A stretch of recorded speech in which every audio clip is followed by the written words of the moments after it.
דבר מאוד מאוד לשים לב, שאתם לפעמים מוצאים את עצמכם במהירות מאוד גבוהה, לא כי רציתם, כי פשוט הגעתם לשם, ועכשיו אתם לא יודעים איך לחזור חזרה.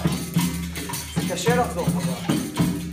אתה בירידה, אין לך ברקסים, אתה שעת אף במשחק. וזה מאוד קשה כשאתה לא מספיק יודע קפוארה לשחק שם.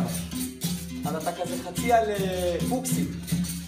מה שאני רוצה לכם בעברית, זה להראות לכם שמשחק יש לו פיקים, אבל אחר כך אני מחזיר אותו. אנחנו יכולים לשחק מהר עכשיו המון זמן. אני רוצה שתראו, שאתם משחקים אחד עם השני, צהוב עם צהוב ירוק, ירוק עם צהוב, כן? כי זה פחות או יותר ה-majority פה, כן? הרוב, מרחה לי המילה. אז יש לשחק כך, לא להגיע למצב שאתם משחקים מאוד מהר ויום. מה אני עושה עכשיו עם המהירות הזאת? טוב, יאללה, נמשיך. כבר ישמעו עליי למעלה, קצת קשה לנו ללמוד שם, אוקיי? תודה.